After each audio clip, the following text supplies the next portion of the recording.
पहले तो मैं आप सभी लोगों से कहना चाहूंगा, जरा जोरदार तालियों से स्वागत करिए रामगोपाल जी का।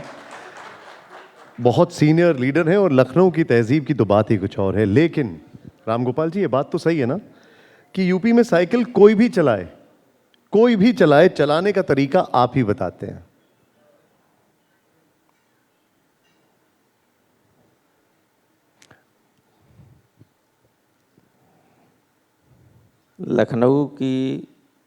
लखनऊ जो उत्तर प्रदेश की राजधानी है, वहाँ बैठ के चाहे किसी क्षेत्र के लोग हों, उनसे ज़्यादा राजनीति कोई नहीं जानता है। तो मैं क्या बताऊंगा इसमें आपको। आप मुझे ये बता दीजिए कि अभी 4 चरण के बाद साइकिल की स्पीड कैसी है, क्या अनुमान है आपका? देखिए, एक तो ओरिजिनल स्पीड होती है किसी भी व्हीकल की, चाहे साइकिल हो चाहे और कुछ हो, लेकिन जब उसमें पीछे से एक्सटर्नल माने पब्लिक भी धक्का लगाने लगे स्पीड बढ़ाने के लिए, तो स्पीड तो बढ़ती ही जाएगी। स्पीड तो प्रथम चरण के बाद लगातार बढ़ रही है और 7वें चरण तक वो स्पीड ऐसी होने वाली है और हो चुकी है अभी तक, उसको पकड़ना बीजेपी वगैरह किसी के बस की बात नहीं। तो ये बताइए मुझे कि जो साइकिल है उसको पंजे ने कैसा पकड़ रखा है? नहीं, पकड़ नहीं रखा है, पंजे को लेके चल रही साइकिल।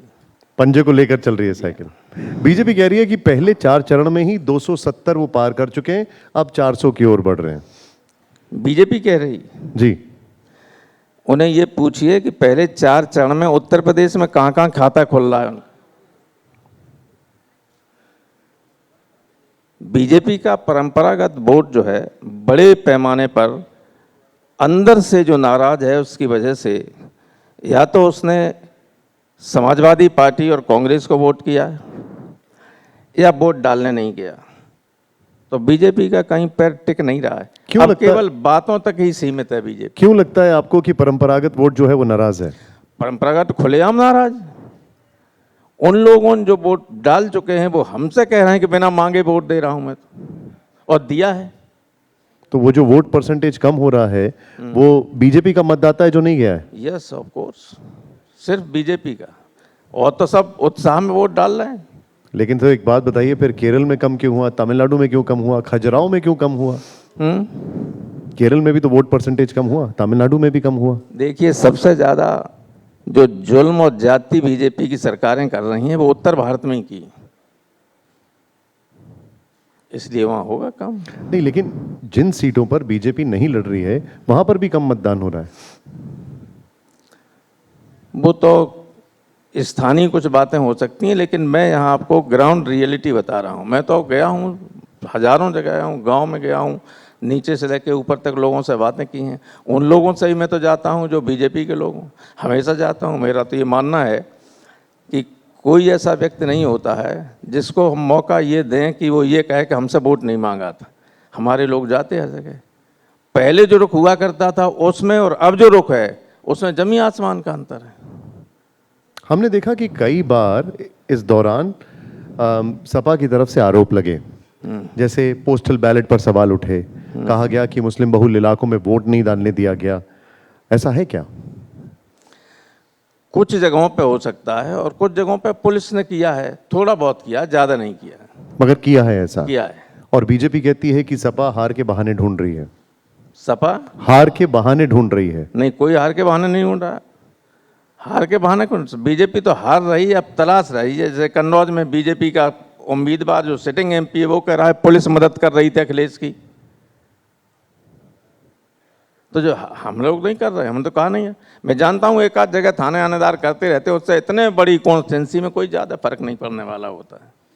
आपसे पहले इसी जगह पर, इसी मंच पर यूपी के डिप्टी सीएम ब्रजेश पाठक जी थे। वो कहते हैं कि अखिलेश जी के सारे फॉर्मूले फेल हो गए, सारे गठबंधन फेल हो गए, इसलिए वो पीडीए का फॉर्मूला लेकर आए। अब वो तो ऐसा है, बीजेपी के नेताओं पर, बीजेपी के मंत्रियों पर, और वो जो कह रहे हैं अब उन पर जनता कोई यकीन करने वाली नहीं है। और जब बड़े बड़े नेताओं की बातों को लोग मजाक उड़ाने लगे, खिल्ली उड़ाने लगे, तो समझ लीजिए ये देश का ही दुर्भाग्य है कि देश के बड़े लोगों ऐसी ऐसी बातें करते हैं कि आम आदमी हंसने लगता है, करे अभी कैसी बातें कर रहे हैं ये लोग। ये सब ऐसी बातों पर उलझे रहेंगे और 4 जून को इन्हें असलियत का पता चल जाएगा। नहीं तो मैं इसीलिए आपसे एक और चीज़ जानना चाहूँगा। केशव मौर्य जी भी यहीं पर थे अभी थोड़ी देर पहले। उन्होंने कहा कि अखिलेश जी जो पीडीए कह रहे हैं उसका मतलब है परिवार डेवलपमेंट अथॉरिटी। असल में ये लोग कुछ नई नई बातें कॉइन करने में बड़ा एक्सपर्ट हैं, हालांकि उस तरह से नहीं कर पाते। प्रधानमंत्री का इसका कोई मुकाबला नहीं। ये लोग सब प्रधानमंत्री की नकल करना चाहते हैं, इसे अधकचरे लोग हैं और जो बात कहनी चाहिए वो ठीक तरह से कह भी नहीं पाते हैं। वो कह रहे हैं कि समाजवादी पार्टी ने जो 5 यादव उम्मीदवार उतारे हैं वो सभी परिवार के हैं। क्या और उनको उम्मीदवार नहीं दिखाई दिए? जब भाई सारा देश मोदी जी का परिवार है तो मोदी जी ने अपने परिवार के लोगों को उतारा, तो हमारा भी समाजवादी परिवार है, हम पर समाजवादी परिवार उतार रहे हैं। कुछ चुनावी पंडित कह रहे हैं कि दलित वोट जो है वो बट गया है, खासतौर से पहले 3 चरणों में। क्या ये बात सही है? कुछ चुनावी पंडित कह रहे हैं कि दलित वोट जो है वो बट गया है, खासतौर पर पहले 3 चरणों में। क्या ये बात सही है? पहले 3 चरणों में दलित वोट जो है वो बट गया है, बहुजन समाज पार्टी जो है वो अब अच्छा कर रही है, उम्मीद से ज्यादा अच्छा कर रही है, ये कुछ पंडित कह रहे हैं। ये जो पंडित हैं वो ऐसा लगता है कि किसी तरफ वोटों को गुमराह करने की कोशिश करते हैं। कोई नहीं बट रहा है, कहीं नहीं बट रहा है। अगर बट रहा होता, अगर बीएसपी की तरफ जा रहा होगा कुछ होता, तो बीएसपी इस तरह के उम्मीदवार नहीं खड़ा करती जो खड़की जा रहे हैं। मायावती किसको नुकसान ज्यादा पहुंचा रही हैं, आपको या बीजेपी को? मायावती अपने आप को सबसे ज्यादा नुकसान पहुंचा रहे हैं और किसी को नहीं। नहीं, लेकिन आप लोगों का उनके साथ गठबंधन था, इस बार कांग्रेस से है, किससे ज्यादा फायदा होता? अगर मायावती के साथ गठबंधन होता तो शायद ज्यादा फायदा होता। मायावती जी के साथ पहले मैंने गठबंधन किया था, लेकिन अंदर खाने लोगों ने गड़बड़ी की और कोई हमें लाभ नहीं हुआ, नुकसान हो गया। अंदर खाने का मतलब क्या हुआ? अंदर खाने की एक आखिरी दिन ये कह दो कि नहीं समाजवादी पार्टी को हरा दो, तो ये हुआ, नुकसान हुआ। तो ऐसा क्यों हुआ आपके अनुसार? अब पता नहीं, ये दूसरे के मन की बात मैं कैसे जान सकता हूँ? मैं तो किसी को धोखा देने वाला नहीं। लेकिन क्या ये जानबूझकर हुआ कि आपने बाद में उनसे ये बातचीत की कि ऐसा क्यों किया गया, ऐसा इसकी वजह क्या थी? हमारा पूरा वोट पिछले 19 में मायावती के उम्मीदवारों को ट्रांसफर हुआ। क्या जौनपुर में हमारे बिना जीत जाता उनका उम्मीदवार? हमारी सीट थी, जीता। अमरोहा में जीत सकता था, सहारनपुर में जीत सकता था, गाजीपुर में जीत सकता था। बिना समाजवादी पार्टी के एक्चुअल वोट का ट्रांसफर हुए, हमने सब किया ट्रांसफर। नहीं, लेकिन अखिलेश जी हमारे साथ ऐसी एक कॉन्क्लेव में आए तो उन्होंने हमसे कहा कि हम कांग्रेस के साथ गठबंधन नहीं करेंगे क्योंकि कांग्रेस से जो गठबंधन होता है उसमें फायदा कांग्रेस को ज्यादा होता है और हमारा नुकसान होता है। लेकिन अब तो कर लिया आपने। लेकिन इन द लार्जेस्ट इंटरेस्ट लोग ये चाहते थे, लोग अब की चाहते थे कि समझौता हो। लोग बीजेपी की गलत नीतियों से, बीजेपी की दमनकारी नीतियों से, बीजेपी के लोग जिस तरह से सत्ता का दुरुपयोग करके आतंक पैदा कर रहे हैं, लोगों को डरा धमका रहे हैं, इसलिए आम जनता चाहती थी कि समझौता हो और इसलिए समझौता किया। आपने कांग्रेस को 17 सीटें दी, कई जगह उनको उम्मीदवार भी नहीं मिल रहे थे। क्या आपको लगता है कि वो 17 सीटें डिजर्व करते थे? आप लोगों ने कुछ ज्यादा सीटें उनको दे दी, क्या वो जीत पाएंगे 17 पर? हमें लगता है कांग्रेस ज्यादातर सीटें जीत रही है। वो जी जीत रही है ज्यादातर सीटें कांग्रेस। यस। कौन कौन सी सीटों पर जीत रही? सारी सीटें जीत रही। 17 हार की 17? कौन रही है जी बताइए, हार कौन रही? बनारस, सहारनपुर कांग्रेस जीत रही, अमरोहा कांग्रेस जीत रही।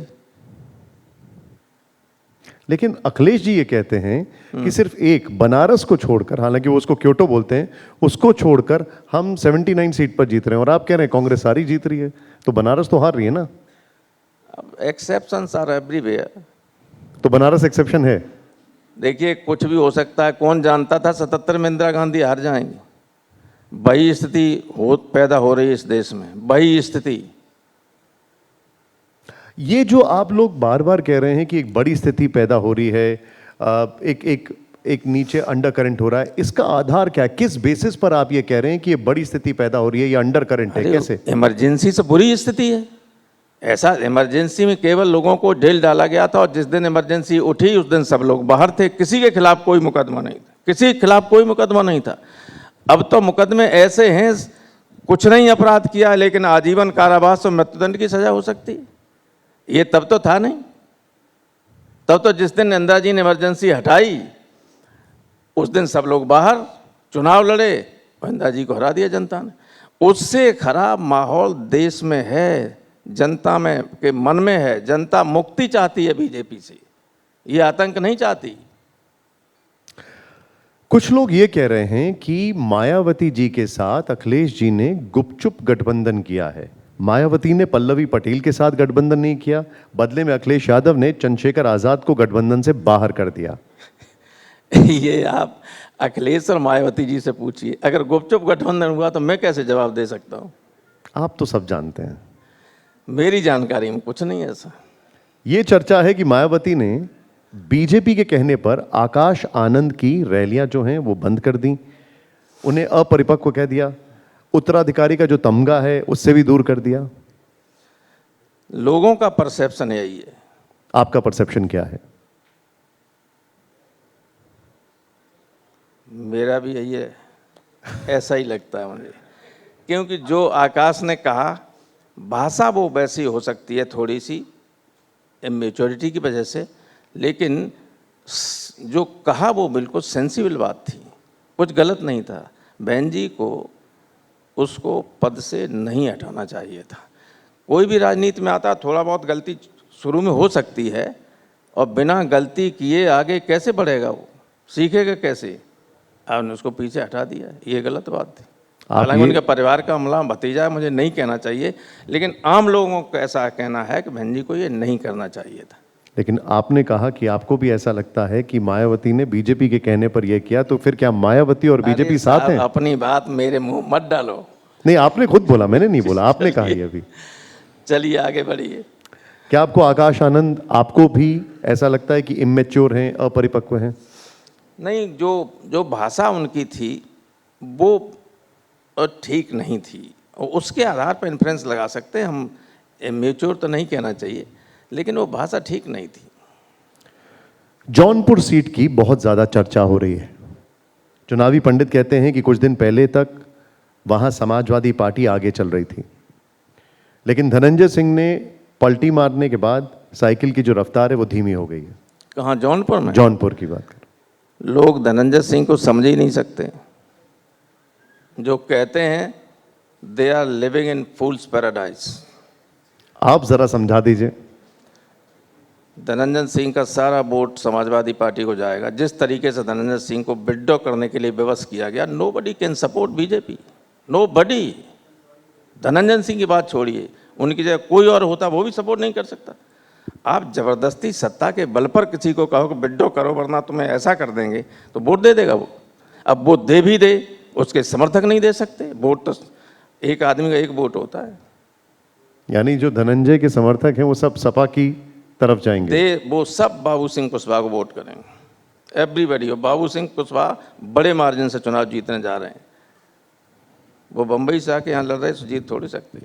अच्छा, ये फिर तो क्या कुछ सेटिंग हुई है क्या? क्योंकि राजा भैया से भी बात बनते बनते बिगड़ गई, वो भी आपको समर्थन दे रहे हैं, आपकी तरफ दिखाई दे रहे हैं। राजा भैया ठीक है आदमी, वो तो करेंगे ही समाजवादी पार्टी का समर्थन, कहें ना कहें लेकिन करेंगे। कुछ साल पहले तक तो अखिलेश जी उनको पहचानने से मना कर देते थे। क्या?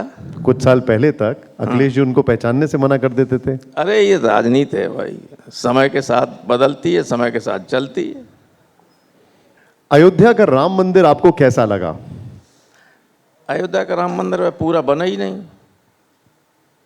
अभी कहाँ बना पूरा। जिस मंदिर में कोई एक को छोड़ के कोई जगतगुरु शंकराचार्य न गया, वो कहे कि ये ठीक तरीके से, मुहूर्त भी ठीक नहीं, ठीक तरीके से नहीं, तो हम उस पर क्या कमेंट कर सकते हैं? गर्भगृह तो बन गया। और फिर राम मंदिर अब चुनाव में कहीं मुद्दा नहीं रहा, कहीं नाम। अभी पहले 4 चरण हो गए, मैंने तो कहीं देखा नहीं कि इसका कोई असर हो। कहीं रत्ती भर असर नहीं। लेकिन केशव प्रसाद मौर्य हमारे पास यहाँ पर आए, वो कहते हैं कि उनको राम मंदिर के लोग बधाई दे रहे हैं। अब मौर्य को अगर आप महापंडित समझते हो तो अलग बात है, मैं तो उनको कोई कमेंट करने लायक भी नहीं समझता। आप जब राम मंदिर पर सवाल उठाते हैं तो बीजेपी कहती है कि समाजवादी पार्टी राम विरोधी है, सनातन विरोधी है। देखिए, मेरा राम मंदिर पर कोई सवाल उठाने का नहीं, लेकिन जब अखिलेश किसी मंदिर में दर्शन करने जाएं और बीजेपी के लोग उसको धोएं तो मंदिर के बारे में क्या धारणा समाजवादी बना है? आप बताइए। अभी कन्नौज में जब मैंने कुछ कहा था, उससे पहले अखिलेश गए थे कन्नौज में, डिम्पल और अखिलेश दोनों ने मंदिर में दर्शन किए। अगले दिन वहाँ के एमपी ने और बीजेपी के लोगों ने उस मंदिर को धोया कि मंदिर अपवित्र हो गया। अगर अखिलेश के जाने से मंदिर अपवित्र हो जाता है तो कोई समाजवादी पार्टी क्यों मंदिर जाएगा? लेकिन हम अपना अलग मंदिर बना लेंगे और बना रहे हैं। अलग मंदिर बना रहे हैं? हाँ, बनाएंगे। मुझे एक बात बताइए, वो ये कहते हैं कि क्योंकि इतने सारे कार्यकर्ता वहां पर गए, धूल मिट्टी के पांव लेकर गए, इसलिए वहां पर गंदगी हुई, इसलिए धुलाई की गई वहां पर मंदिर में। ऐसा है, उस वक्त जी जब वो आया था, मैं आपको पढ़ के सुना दूं, आपने भी पढ़ा होगा कि अखिलेश ने एक पत्र लिखा था। अखिलेश ने पत्र लिखा था, जिन्होंने आमंत्रण दिया था उनको, उस पता नहीं कहाँ, इसमें बहुत ही हमारे इसमें है, पत्र लिखा था, होगा आपके पास जी। पत्र की भाषा तो ठीक थी और ये कहा था कि मैं शीघ्र ही या जब मौका मिलेगा आऊँगा और आपने आमंत्रण दिया, इसके लिए बहुत बहुत धन्यवाद और आपका कार्यक्रम सकुशल हो, अच्छा हो, इसकी मेरी कामना है। तो इसमें कहाँ खोट नज़र आती है? कहीं खोट नज़र नहीं आ सकती। अभी तो इसमें मिल नहीं रहा। कोई बात नहीं, मैं आपसे ये जानना चाहूंगा, एक नैरेटिव बीजेपी बार बार देने की कोशिश करती है समाजवादी पार्टी और कांग्रेस के खिलाफ, वो ये है कि सपा ने राम भक्तों पर गोलियां चलाईं और कांग्रेस पर राम को काल्पनिक बताने का आरोप लगाती है। ये आरोप तो आरोप होते हैं, वो सत्य में सत्यता होती नहीं है। और जब कुछ नहीं मिलता है, मैं ये कह रहा हूँ, चुनाव होता है, चुनाव में आप कहिए बेरोजगारी की बात, चुनाव में आप देश की आर्थिक स्थिति के बारे में बात कीजिए, चुनाव में आप देश की सीमाओं में चीन रोज घुस आता है देश के अंदर। अरुणाचल प्रदेश में कई गांव बसा लिए चीन ने। हम अपनी सीमाएं हमारी सिकुड़ती जा रही हैं, उस पर कोई बात नहीं होती। हमारा रुपया डॉलर के मुकाबले गिरता चला जा रहा है, उस पर कोई बात नहीं हो रही है। बेरोजगारी चरम सीमा पे है, जिसकी कोई बात नहीं हो रही है। महंगाई को रोकने की कोई बात नहीं हो रही है। जो जनता से जुड़े हुए बात हैं उस पर कोई बात करते ही नहीं बीजेपी के लोग, ऊपर से लेकर नीचे तक केवल इमोशनली लोगों को ब्लैकमेल करने की कोशिश की जाती है, जिसका कोई रिजल्ट अब की आने वाला नहीं है। बहुत से जानकार ये कहते हैं कि कई सीटों पर मुकाबला कांटे का है, टक्कर का मुकाबला है। उनका ये कहना है कि अगर इंडिया गठबंधन का ये पूरा जो फैसला लिया गया ये थोड़ा पहले हो जाता तो शायद आप लोगों को फायदा होता। आपको लगता है थोड़ा देरी हो गई? नहीं, ऐसा नहीं। कई बार बहुत पहले होने से निष्प्रभावी हो जाती है चीज़। जैसे मंदिर का उद्घाटन थोड़ा सा बाद में हुआ होता तो 10-15 दिन उसका असर बना रहता। शुरू में था असर, शुरू में था। मैंने देखा हमारे इटावा फिरोजाबाद के जो बीजेपी से टिकट मांग रहे थे, वो 50-50 बसें भेज रहे थे, लोगों को भेज रहे थे कि जाओ दर्शन कर आओ, दर्शन कर आओ, दर्शन कर आओ।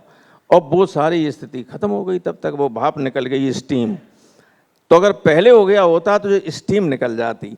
पास में हुआ, वो थ्रस्ट करके ले जा रही है गठबंधन को आगे। 2 सीटों की बहुत ज्यादा चर्चा है, वो है अमेठी और रायबरेली। वहां अमेठी और रायबरेली की सीटों की बड़ी चर्चा है, वहां की जमीनी हकीकत क्या है?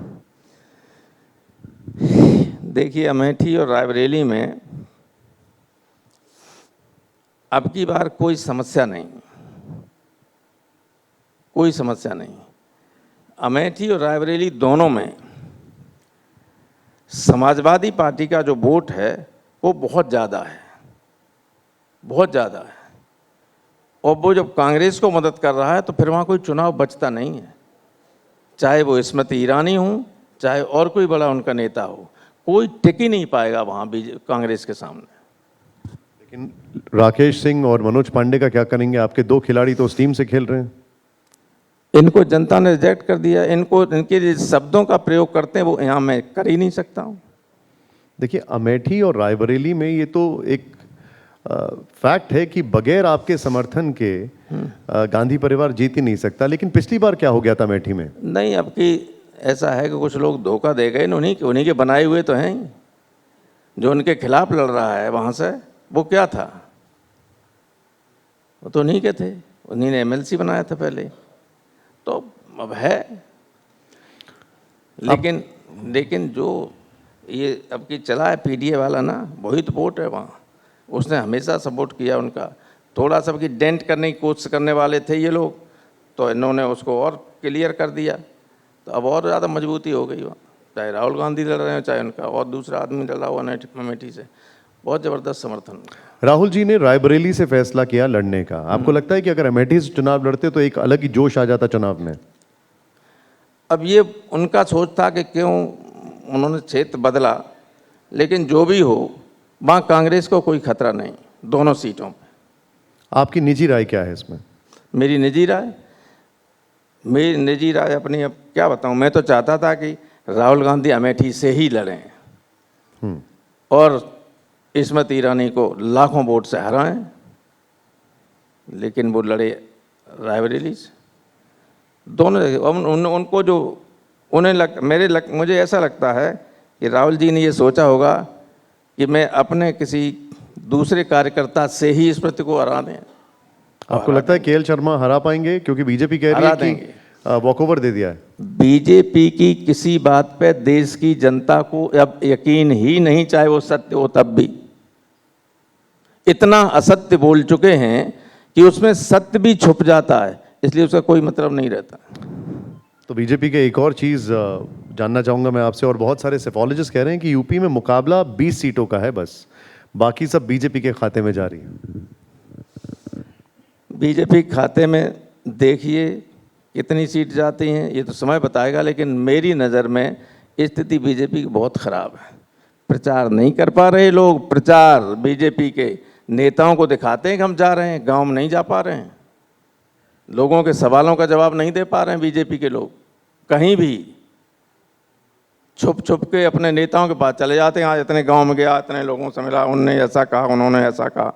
आप रियलिटी चेक करने के लिए प्रेस के लोग जाएं, वो उस प्रेस के लोग जो अपनी बात कह सकते हो, जो नहीं कह सकते हो न जाएं। प्रचार का आपने जिक्र किया, लेकिन आपको लगता नहीं है कि अखिलेश जी और राहुल या इंडिया गठबंधन एक साथ प्रचार के लिए बड़ा बाद में उतरा, या अगर पहले उतरता यूपी में तो ज्यादा फर्क आता? देखिए, चुनाव तो 15 दिन में लड़ा जाता है, उससे पहले हो ही गया था गठबंधन। नहीं, लेकिन पहले 2 फेज 3 फेज निकल गए, उसके बाद वो लोग साथ प्रेस कॉन्फ्रेंस भी कर रहे हैं, जगह जगह जा रहे हैं। तो दक्षिण भारत में प्रचार करने जा रहे थे वो, उनकी पार्टी वहाँ ज़्यादा लड़ रही, कोई उसमें वो नहीं था, सब ठीक है। 17 तारीख को अमेठी में राहुल और अखिलेश जा रहे हैं, आप देखिएगा, आपने पत्रकारों को भेजना। अमित शाह जी का कहना है कि अगर गलती से इंडिया गठबंधन जीत गया तो हर साल एक प्रधानमंत्री बनेगा। ऐसे देश कैसे चलेगा? ऐसा है, एक ही व्यक्ति लगातार प्रधानमंत्री बना रहे, उससे देश का नुकसान ज्यादा होता है। बहुत लंबे अरसे तक पहले कांग्रेस, लेकिन नेहरू जी से, इंदिरा जी से नुकसान हुआ। नुकसान हुआ क्यों नहीं? अगर बदलते रहते तो अच्छा था। डॉक्टर लोहिया कहते थे कि अगर जैसे रोटी जो है तवा पे एक ही साथ पड़ी है जल जाएगी, अगर बदलते रहो तो अच्छी स्वादिष्ट बनती, तो बदलते रहे, ठीक है, उसमें क्या बात है। अमित शाह जी के किसी कमेंट पर देश के माननीय गृह मंत्री मैं कुछ नहीं कहना चाहता। अखिलेश जी का ये कहना है कि सरकार इंडिया गठबंधन बना रहा है, तो मैं ये जानना चाहता हूं कि पीएम का चेहरा कौन होगा? पीएम का चेहरा कौन होगा? 4 तारीख के बाद ये लोग अपने आप तय कर लेंगे। मैं तो बहुत छोटा आदमी हूँ, मैं क्या बताऊँ। अखिलेश जी रेस में है कि नहीं है? हैं? अखिलेश जी रेस में है कि नहीं है? हो भी सकते हैं, नहीं भी हो सकते। आपका मन क्या कहता है? मेरे मन की बात मत पूछो, मेरा मन तो चाहेगा कि अखिलेश हों, लेकिन अभी जो है हम कह नहीं सकते। राहुल या अखिलेश में कौन बेहतर चला पाएगा देश को? आपके मन की बात फिर से। मुझे क्यों फंसाने की कोशिश कर रहे हो? मैं इस पर कोई जवाब नहीं दे सकता। कांग्रेस इतिहास की सबसे कम सीटों पर चुनाव लड़ रही है। क्या आप मानेंगे कि इस वक्त कांग्रेस सबसे बुरे दौर में है? कांग्रेस अपने बुरे दौर से उभर चुकी है, उसका बुरा दौर निकल चुका है। कांग्रेस का बेहतर दौर आना शुरू हो गया है। साइकिल पर? Yes of course. साइकिल पर? साइकिल पर बेहतर दौर आ गया है। आ गया है। रामगोपाल जी, बहुत बहुत शुक्रिया आपका, बहुत आभार, आपने समय निकाला। जोरदार तालियों से थैंक यू सो मच। बहुत धन्यवाद आपको, बहुत बहुत।